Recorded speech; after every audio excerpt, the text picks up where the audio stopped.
Your kitchen or bath is looking pretty embarrassing. With CMK Construction, they ask the right questions, design with intention, and deliver results that get noticed. CMK backs it up, beating any competitor's price by 5%. CMK Construction just won Best of the Best for an incredible 6 years in a row. They transform Tampa homes into dream spaces, functional, beautiful, timeless. Call CMK Construction today or visit cmkconstructioninc.com. CMK Construction. Imagine, design, build.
Streaming from the ABC Action Weather Center in Studio A, this is Dennis Phillips Live Plus. Brought to you by CMK Construction, crafting Tampa's most exquisite bathrooms and kitchens. How you doing, everybody? ABC Action News Chief Meteorologist Dennis Phillips. It is a trio today at DPL. I want to welcome you all watching on the spot. Channel 66, and let's do some introductions. So you guys probably know Kyle. Overdressed today. I did a late fill in. But over to my right, to your left, my right, the TV voice of the Tampa Bay Lightning, Dave Randorf. Dave, welcome. A pleasure to be here. Nice to meet you. Very nice to this meet is you. I'm going into my 6th season. We haven't had a chance to meet yet, so this is a thrill to be on the Dennis Phillips Show And at the Nerve Center. I love the attire too. Yeah. You got the memo that he didn't have the hoodie, but he's got the bolts. The zip up here. Exactly. And we're going to be talking the next 30 minutes. We're going to start with a little bit of weather, but we're going to talk all about the upcoming season. Yes. The new schedule that was issued today, maybe talk about some of the highlights of the season.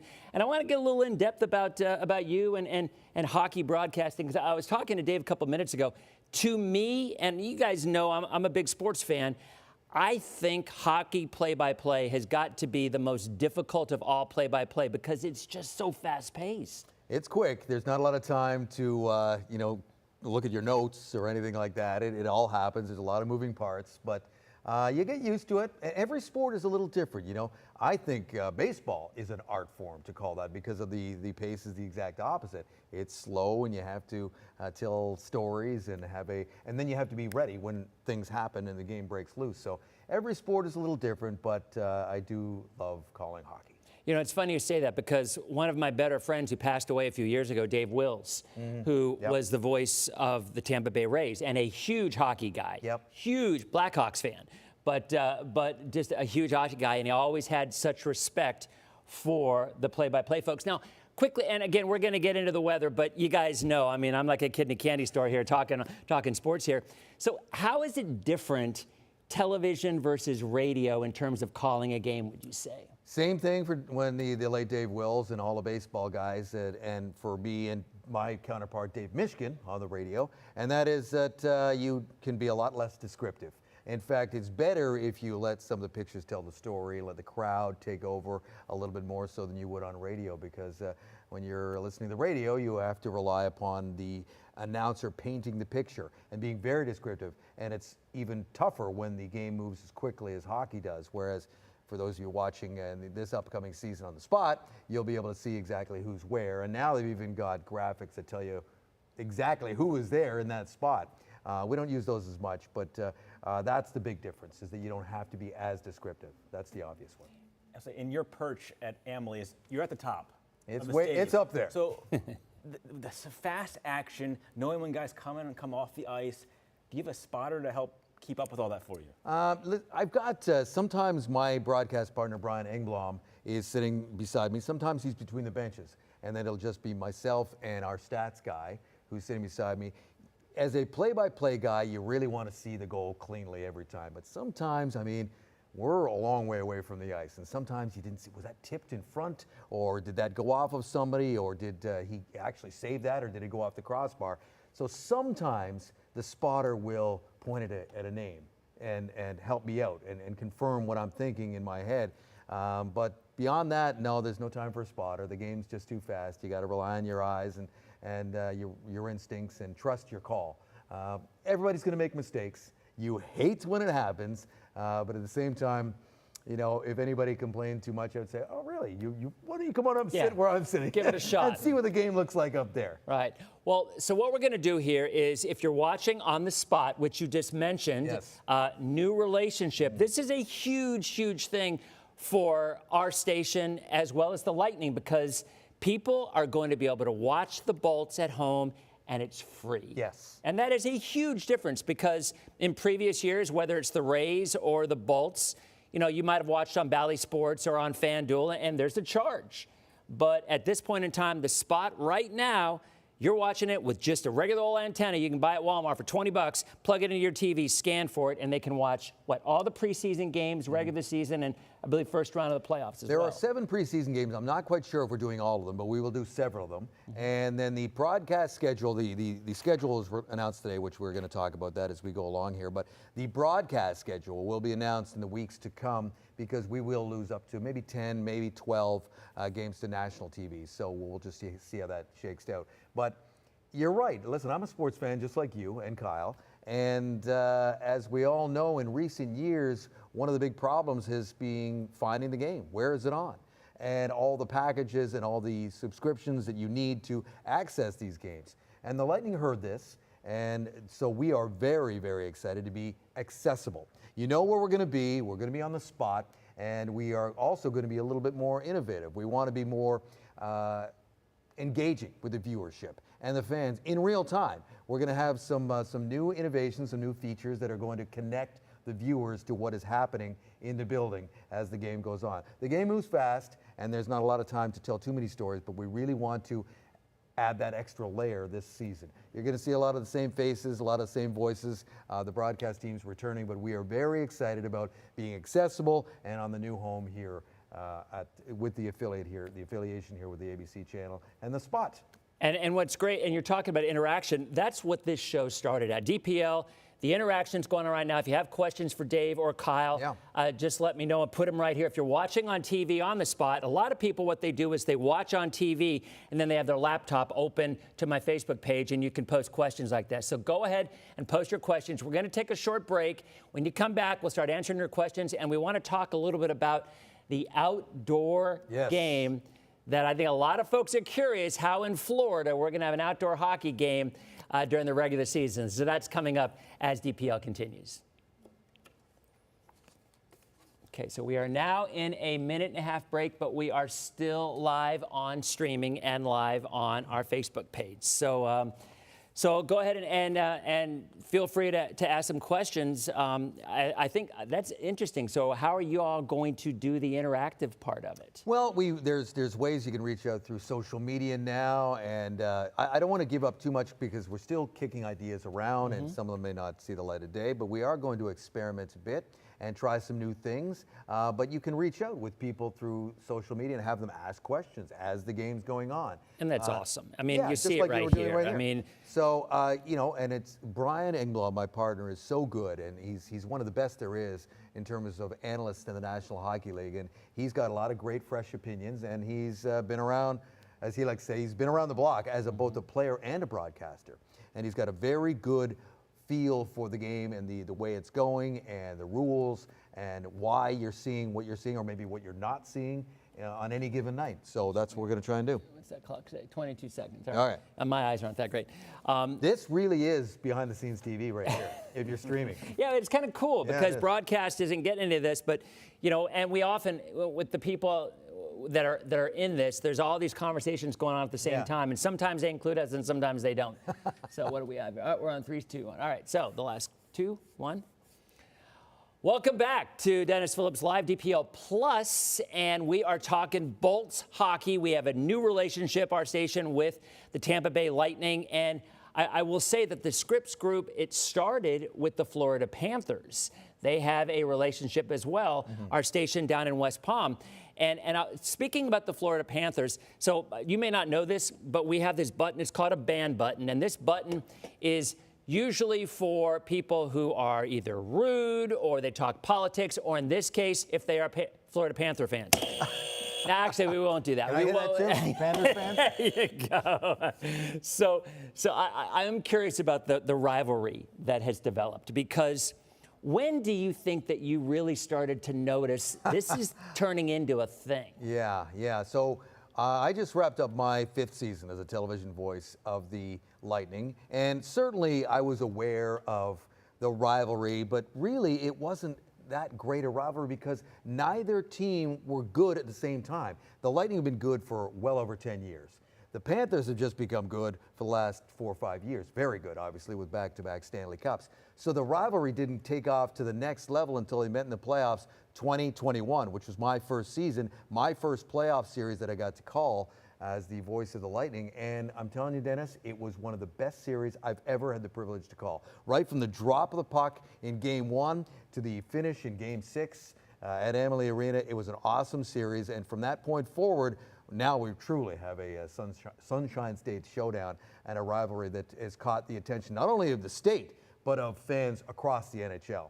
And, listen, let's give the Panthers a little credit here. They were sick and tired of losing to the Lightning year after year and being the little brother and being kind of irrelevant in terms of success in the National Hockey League. So they went about methodically building a model to represent what the Lightning had. And the shoe's on the other foot right now. They've gone to 3 straight finals, and they've won back-to-back cups just like the Lightning. Now, Kyle, so talk a little bit about the Stadium Series, because that's a lot of folks are asking questions. We're getting a ton of questions about.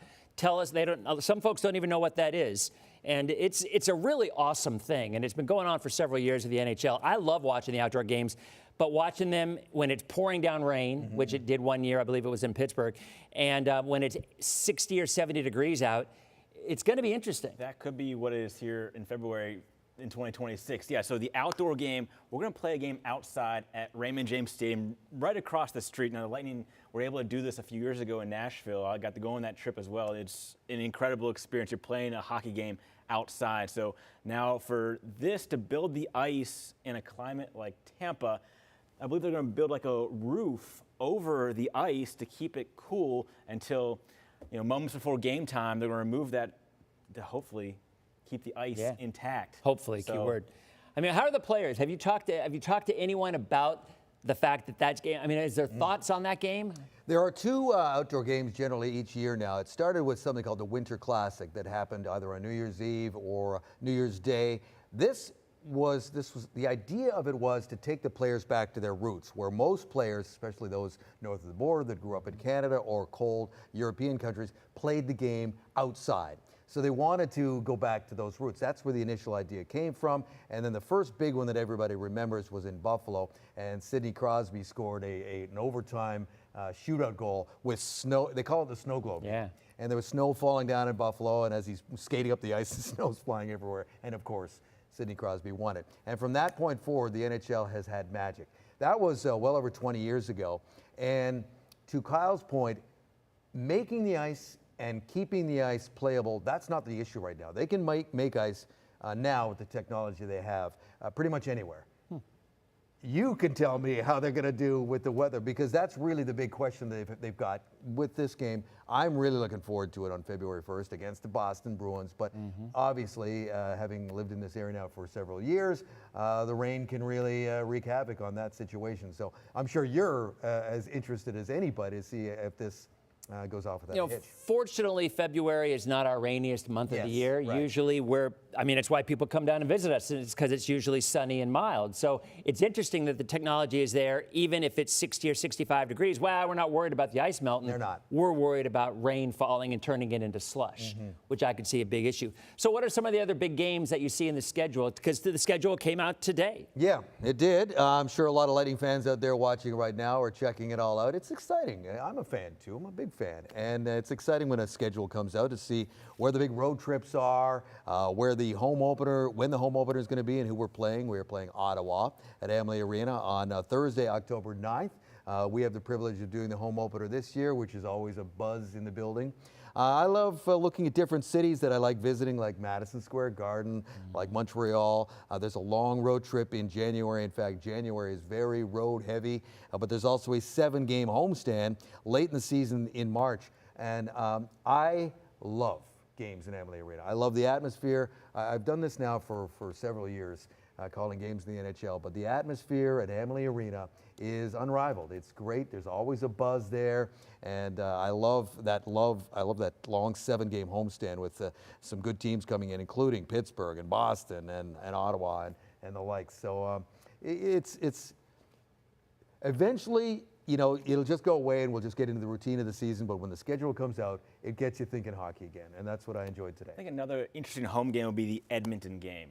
Not just because McDavid's coming to town, but Isaac Howard. He's like the hated enemy right now of Lightning fans. Good point. Isaac Howard was a first-round draft pick of the Tampa Bay Lightning a couple of years ago, and couldn't come to terms and didn't want to play for the Lightning. Made it clear that perhaps he wanted to change the scenery even before he got to the NHL.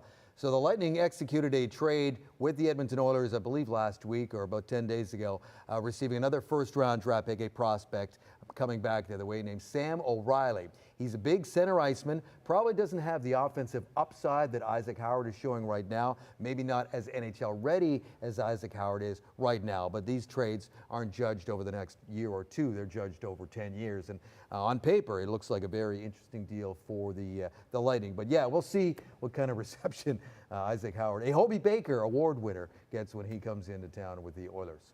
When we come back, you were talking about how the community and how they've got it, literally the Bolts have it down to a science when they're there. They really do. And part of that has been very, very active with the community and a lot of charitable donations and a lot of charitable functions. So when we come back, we're going to talk about the Bolts and how active they have been in the community and how hopefully we can be a part of that process as well as DPL Plus continues.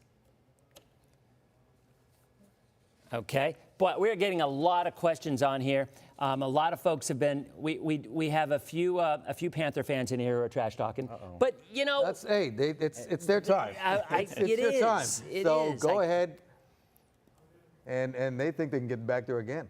I mean, and repeat and do something the Lightning came this close to doing, but were unable to do in 2022 against the Avalanche. They made some big moves at the deadline last year. They brought some good players in. They have built a very good team there, and they've created a place, much like the Lightning when they were riding high and Stanley Cup champs. Everybody wanted to play here in Tampa. People still do, don't get me wrong, but Florida has become a destination that it hasn't been ever in their franchise existence. Now they've got all the resources, and they've got the swag, and they've got the profile.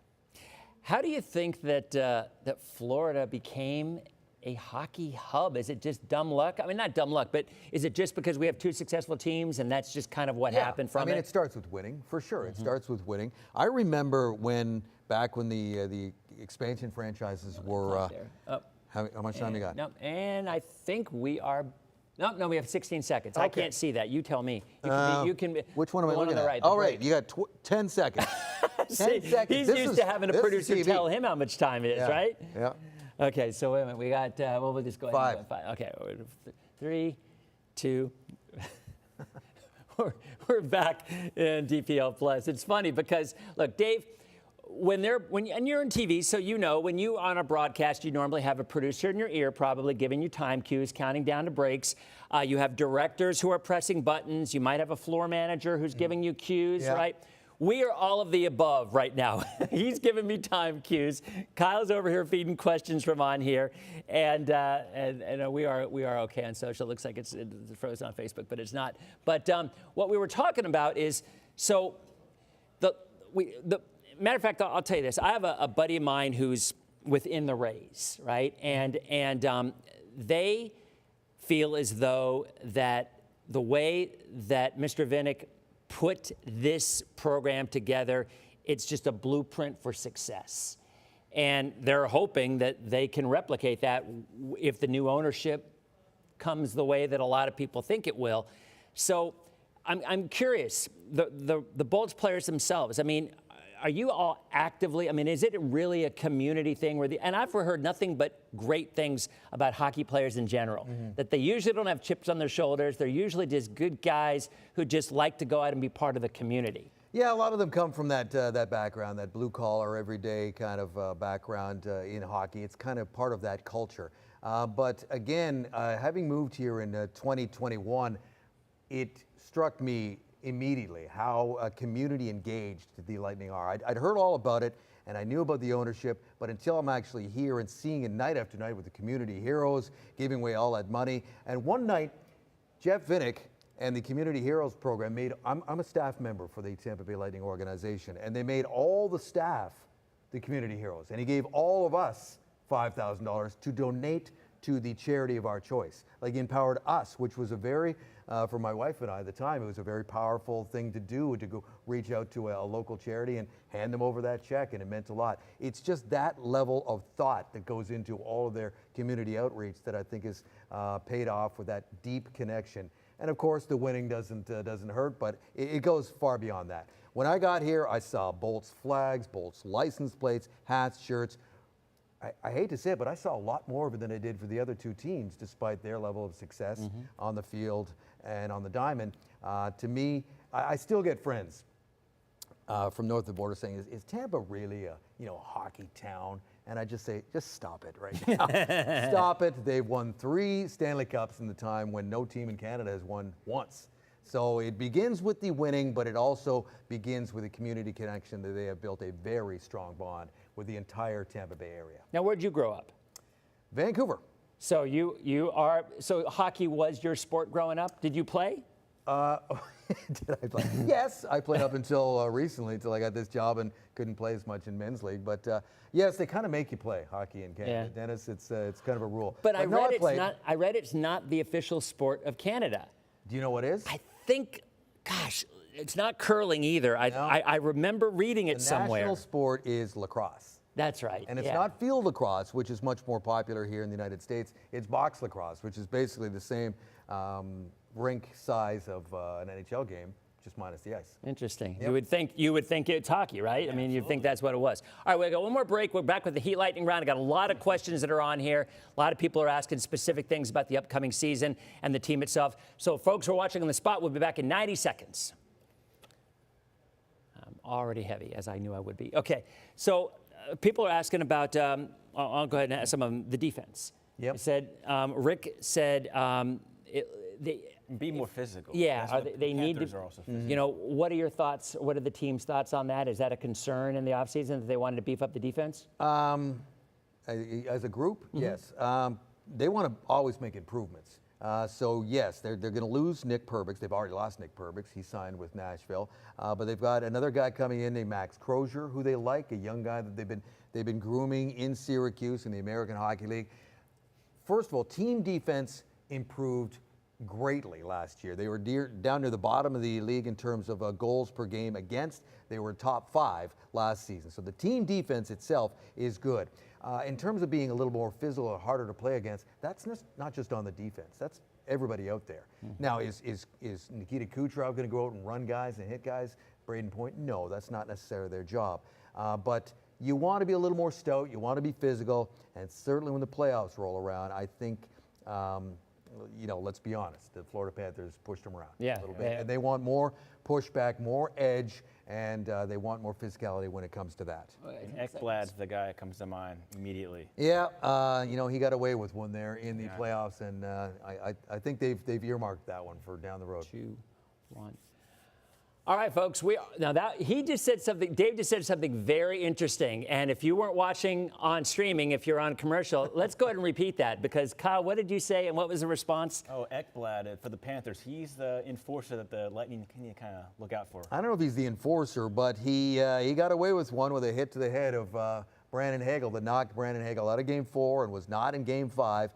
There was no discipline, and that was a big loss to lose your 90-point guy. And they were more physical in that first-round series than the Lightning were, which is was a little bit surprising, and I think something they will address going forward. So teams remember even previous seasons. There's still.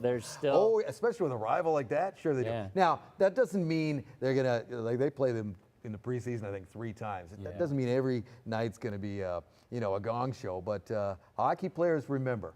But you got to pick your spots. You got to be smart about it, because good teams you're not going to intimidate anybody in the National Hockey League. It's just not the way it works. But you can be physical and you can beat them physically and up on the scoreboard. Now, Julie asked if Patty Maroon is going to be working with the team at all.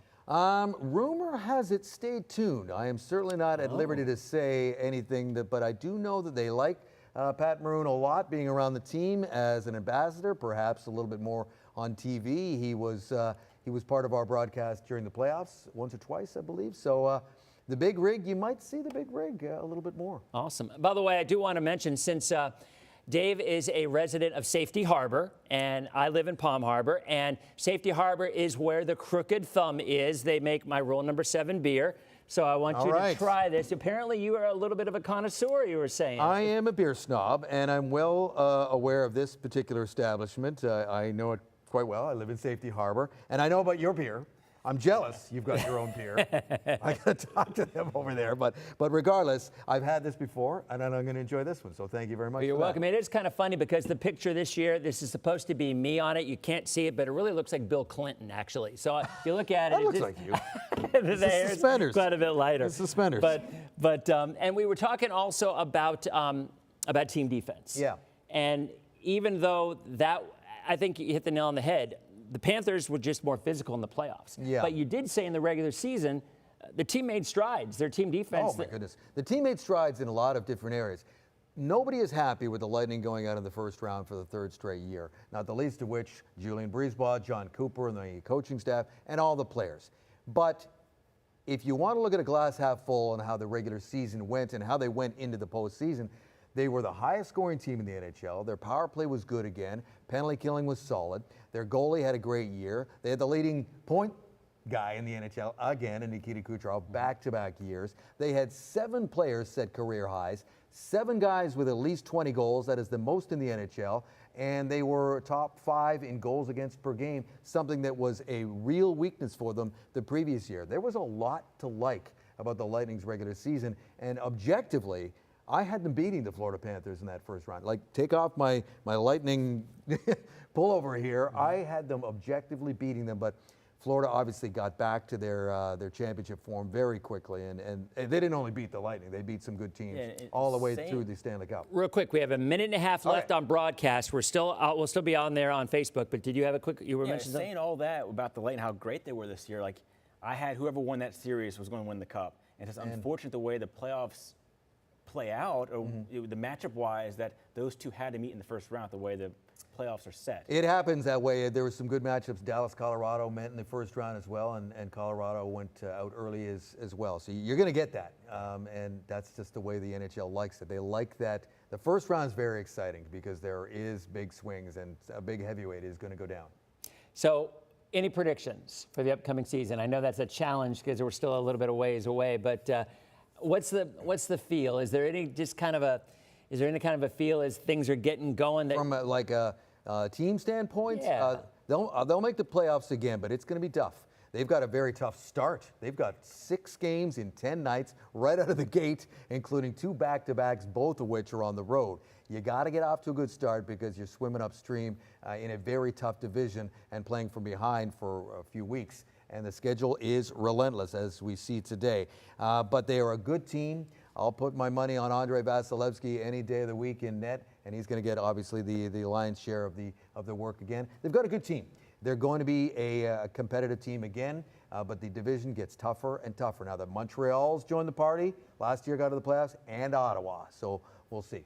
Well, we have just a few seconds left for our television crew. We'll still be on streaming for a few more minutes in Facebook.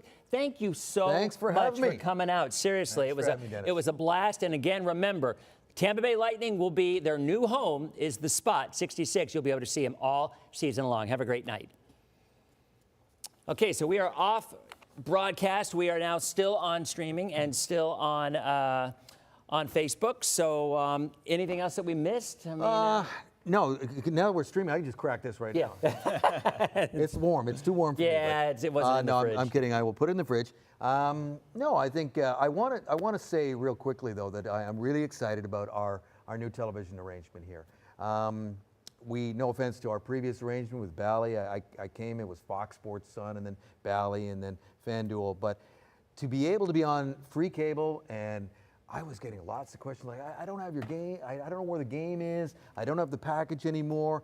The app wasn't working, or this or that. Now it's on TV, and as you said, you can get it with just a regular old antenna if you don't even have the basic cable. But bottom line is, it's going to be there. There is going to be a streaming package on the Lightning app that's going to be announced in the weeks to come, and it's going to be pretty affordable.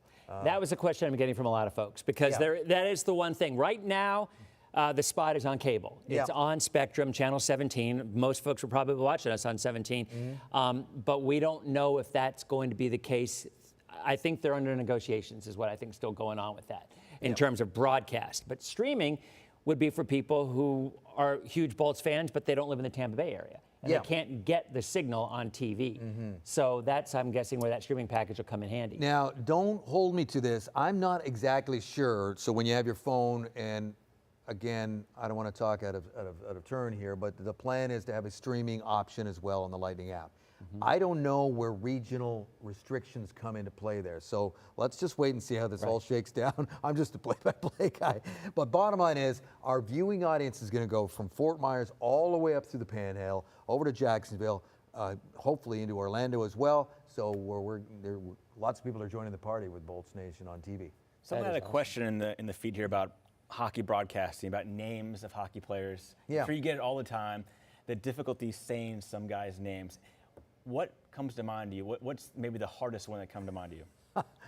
Right now? Sure, right now, yeah. Oh, geez, let's see. I'm pretty good with it now. You know what I did? When I used to work in Canada, I worked at a network that did a lot of international hockey on top of the NHL. So I went to a lot of world championships. And I remember one year, Hungary made the Division I tournament, and they were playing Canada one day. You want to talk about some names. The Hungarian names, that was the biggest challenge. Belarus was tough, Latvia was tough, but I learned a lot of the European-based names through doing that for that tournament for like over a decade. So I've become pretty good at it right now, but there are some tongue twisters. There are Latvian names, like they always have an S at the end of them, like Gergensons. Zemgus Gergensons. So when the game is moving as fast as it does, I like to try to enunciate and be clear. And not try to roll over too many names and butcher them. So you get the media guide a day or something. You go to the guys, but here's a funny story. You go to these guys and you say, so how do you want your name pronounced? Oh, whatever you want. No. That's not what I'm asking here. I want to know, how do you say your name? It's fun. Just tell me whatever. I'm like, no. They won't tell you. They don't care. And then, of course, all the pronunciation police out there who, that guy who's actually from Riga, Latvia, will reach out to me on social media and say, you're saying it wrong. Or if I check with the guy and he tells me, I still get people who say, you're saying it wrong. And I have to say, well, no, maybe you should tell the actual player himself. Now, where were you before here? I worked in Canada at the national network up there. So I was a quote-unquote national hockey announcer there in a show called Hockey Night in Canada, which is I'm familiar. Yep. So I worked, called games on Hockey Night in Canada, and prior to that, I worked at another network called TSN, which was also a national network too. So I did a lot of did some football and some, but a lot of hockey. Now, do you prefer local? Can I say one thing? Yeah. I started in a local station just like this in Vancouver, and so when we had our TV announcement here a couple of weeks ago, I was telling Kyle this story, all the staff showed up for the press conference we held in a boardroom down the hall here, and everybody was really excited. And there's banners hanging all over the hallways here, like new home of the Bolts, and I get a sense everybody's pumped. And I get it. I would have been super excited had the Vancouver Canucks come to our local station. They never did, but I get how people are thinking, this is awesome to have the Lightning on our air and to be part of that family and to hopefully inject a little bit more coverage into our newscasts and sportscasts. And so many people are looking forward to the fact that they can watch it for free. Yeah. I mean, that's a big thing. It's a big thing, and it eliminates all the other stuff that we talked about. Where do I see the game? What package do I have? I cut the cord. Now what do I do? All this stuff. I go through it. when I'm at home, trying to find a baseball team that I want to watch. Or the NFL is becoming more and more fragmented all the time. And to see my team, the Buffalo Bills, it's getting complicated. Oh, you're a Buffalo? Yeah, you're part of the Bills Mafia. I am. Yeah, we had our former weekend sports guy here was Scott Hansen, who does Red Zone, and he's a kind of a really? yeah. That's Scott Hansen. That's Scott Sure, Hansen. I know him, yeah. And Scott was our weekend guy here, and I don't know where he was only here for a couple years. We was local, and he went to another local place, and then all of a sudden I turn on, he's doing Red Zone. Does an awesome job. Yeah, he's great. I mean, that's challenging. 7 hours of commercial-free football starts now. Like when I first got this job here, I posted on Twitter that I'm moving to Tampa at ABC. He messaged me Really? out of the blue, saying if I ever need any help with anything. Yeah. Like I never met the guy in my Guys life. never, men and women, they don't forget. You don't forget where you started. You don't forget where you started, the station you were at. I can remember all the people I worked with and where I got my first break in my hometown. You don't forget that stuff. Yeah, and he's a genuinely good guy. And sometimes in the business you see people on TV who appear to be and not so much. So anyway, I don't want to take up any more of your time, but if there's anything else that we feel like we've missed, but I'll tell you, he hit the nail on the head. Dave hit the nail on the head. This building, ever since that was, because it was maybe you knew, I didn't know, it was a well-kept secret. And there's all of a sudden we're hearing, we heard about the new station, and then we heard we're the new home of the Tampa Bay Lightning. And you can make the argument that the Lightning are now Tampa's team, every bit as much as the Bucks are, and maybe even more so than the Rays are. I mean, and I'm a huge baseball guy, but the Rays are kind of in that gray area right now, depending on what's going to happen. And it's cyclical. And listen, I'm not about that. I think there's room as a sports fan. I'm a football fan. I'm a baseball fan. I'm a huge hockey fan. Everybody, I think it works for a city when all the teams are good and rocking and rolling and winning games. So I don't want to say that Tampa is just a Bolts town or anything like that, because I'm quite comfortable in the position the Bolts have in this marketplace based upon all the winning they've done and the work they've done with the community. But having said that, it's fun to be a part of, and I'm proud to work with that organization. I got a quick story for you. I don't know if I've said this one to you or not, Kyle. So back in 2004, ABC had the Stanley Cup Finals, all right? And we were out front of, at that time it was called the Ice Palace. Yep. So we were out front doing a live broadcast every single game of the playoffs and including the Stanley Cup Finals. And so I'd gotten some tickets. Pavel Kubina's parents were a friend of mine, buddies, so I got to sit next to them. They didn't speak English. And this was game 5 in the finals.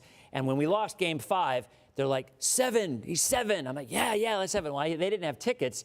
But when game 6 up in Calgary, the Bolts were up 1-0 after 1, and I went on eBay, all right? And I bought 2 tickets, center ice, for $1,000.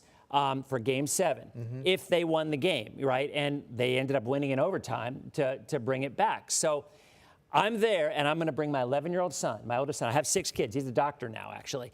And so this guy shows up with the tickets, and he was a broker, and he had like 6 or 7 sets of tickets. And he comes up, and he says, okay, here are your tickets. I'll buy them back from you right now for $3,000. So we would have made $2,000 right then and there. And I look at my 11-year-old son, and I say, all right, Brett, this is your choice. We can either go to the game, or I will use that money that we just made and buy you a big screen TV. Because back in 2004, there weren't a lot of kids who had a big screen TV in their room, right? And he looks at me, and he goes, I want to go to game 7. And I thought for sure he was going to say, I want a big screen TV. But those types of situations in sports, and whether it's hockey or anything else, you remember that for a lifetime. That's it. You're in. Yeah. Signed, sealed, and delivered. That's it. And I'm so glad you did that, because that money, you would have come and gone. And TV would have been gone. Now you've got a memory that you probably still can't believe. To see a team win a championship, any championship. In a game 7. In a game home. 7 at home, forget it. I had never seen a Stanley Cup won on home ice until 21. And we didn't broadcast the game, but I was in there. We were doing post-game coverage, and just to be in that building for that last 5 minutes, people remember it was a 1-0 game. It was close, and you didn't want to go back to Montreal for game 6, and the roar. I'll never forget it. And I've been around this game now for a little while. Can I tell one quick story about around that time, and when hockey really started to take off here. And this is before they won that cup in 2004. In fact, it was the year before. I was working for a national network in Canada, and I'd been assigned to some playoff games, and one of them ended up being a Game 5 in Tampa against the Washington Capitals in the first or second, I think it was the first round. And I'd never even been to Tampa before. In fact, I remember when Tampa was awarded the franchise, I wasn't even sure where Tampa was on the state map. I mean, I knew it was in Florida, but I didn't know where. So here I am in Florida for the first time, and the game was great. They won in overtime. I think St. Louis scored an OT, and I think they won that series the next game. But I remember the whole night being awesome, and the atmosphere blowing me away. And we were showing these shots of Thunder Alley, what was Thunder Alley back then. Mm-hmm. This is 2003. And we walk out, me and my broadcast partner and our producer and director, and we walked over the bridge back over to the Westin that is still there to this day.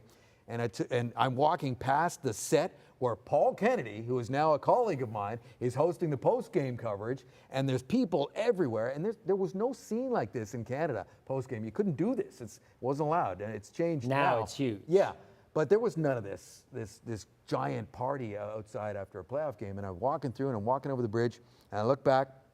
Rick Peckham was the longtime voice of the Lightning, and he was back then too. And I said to my producer, who's still a buddy to this day, I said, man, that was awesome. If Rick Peckham ever hangs him up, I'm going to throw my hat in the ring. That was 2003. Nice. And here I am sitting with you. That's awesome. That's a true story. That's amazing. So, I mean, I had a good job. Well, yeah, if you were national, right. And I end up here, and it's been great.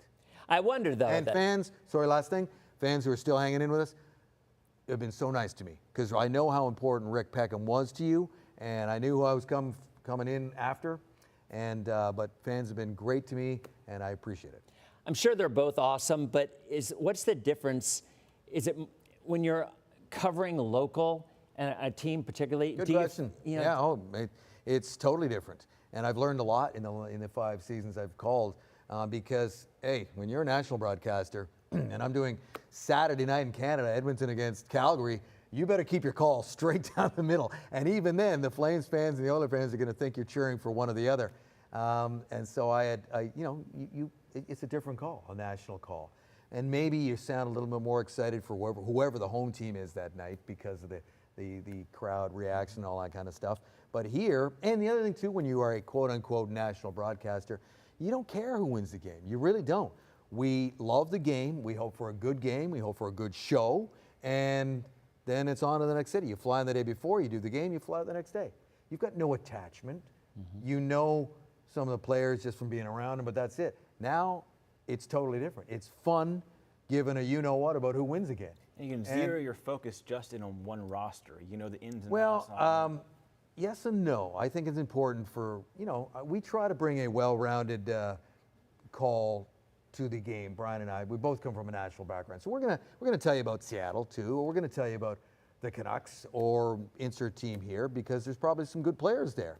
But make no mistake, and we know that this is a Lightning audience we're talking to, and we're not going to, but I remember distinctly my first year playing the Panthers, and Alexander Barkov of the Florida Panthers scored a great goal, and I gave it probably a little bit too much mustard on the call. And I remember thinking to myself, I should probably back off that Barkov goal just a little bit. Did anybody say anything? I heard whispers. There were a couple of fans who thought that I wasn't too pro Lightning enough, but I recognized it myself. It was hard to get rid of that national call and not feel like. But I think I would argue with anybody right now that says that my Lightning call isn't pro Lightning.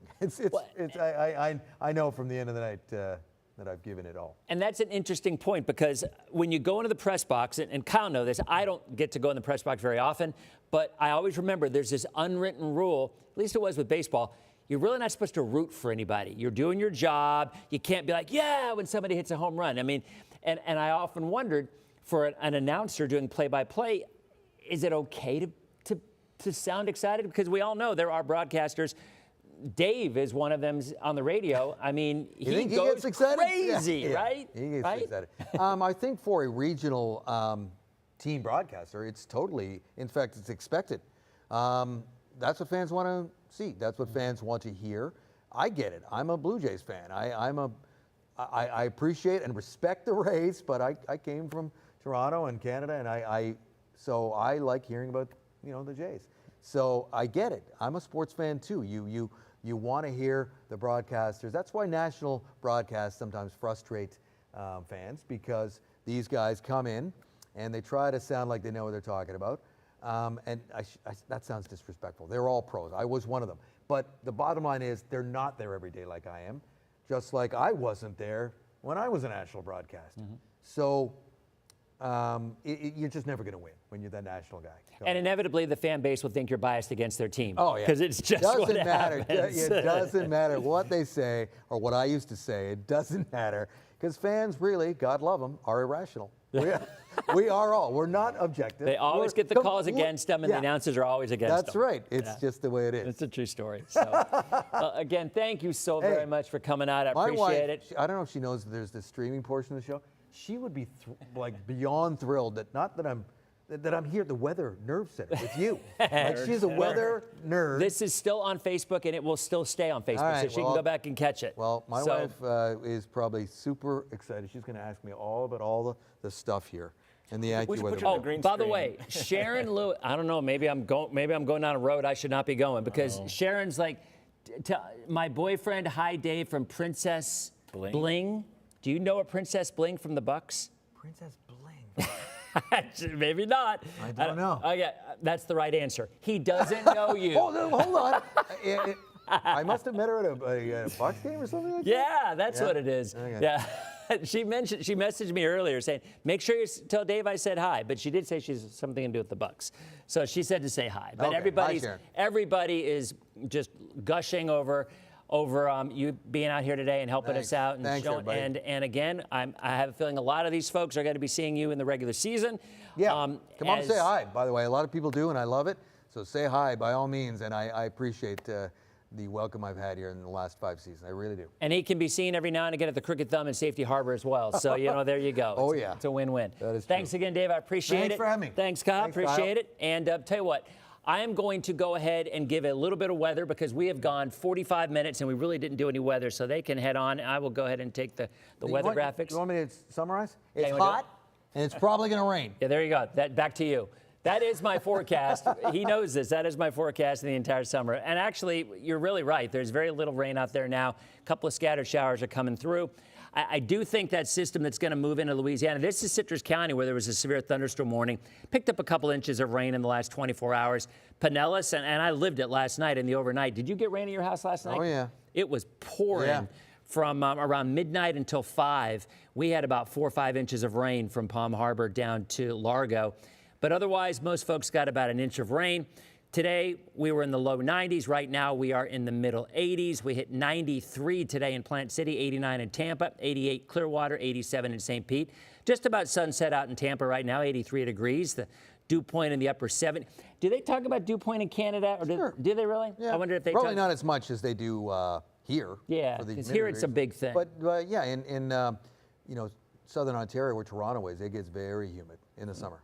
Because I used to always give the humidity. I did weather when I worked in LA, and before I was in LA, I was in Gainesville and Salisbury, and we never gave the dew point. But Florida, it's a thing. You give the dew point. Yeah, you know what else they talk about there is snow. Well, there is that. Well, you know what? Florida had snow this last year. Well, not here, but my son in Tallahassee. That's right. They had a couple inches of snow, and they had 8 inches of snow out in the Panhandle. Today, we only had 4/100ths of an inch of rain. We're still, about average. I mean, close to an inch below average, but give or take. Some folks are 10 inches above average, just because that's Florida for you. There's the rain as it moved through today. Let's go ahead and look at futurecast quickly. Overnight, we will be dry. Tomorrow morning, sunny. You're not going to have the rain and the storms wake up you or your dog overnight, keeping you awake. But I do think in the afternoon. Or your cat. Yeah. Oh, your cat too? Yep. Yeah. Well, I get a lot of people say, I can't sleep because my dog is wide awake with these thunderstorms. I got to give him some kind of a sedative.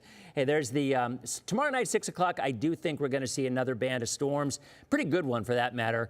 And then I think starting on Friday, we start to dry out. We're going to see that low move away. Drier air comes in, and our rain chances are going to drop pretty significantly Friday, Saturday, and on Sunday. My daughter is playing a travel ball softball tournament this week in Clearwater, the World Series, and we had some rain there today, but I think tomorrow And especially on Friday, they're looking sunny, they're looking warm. We're back in the mid-90s, but the rain chances are dropping down.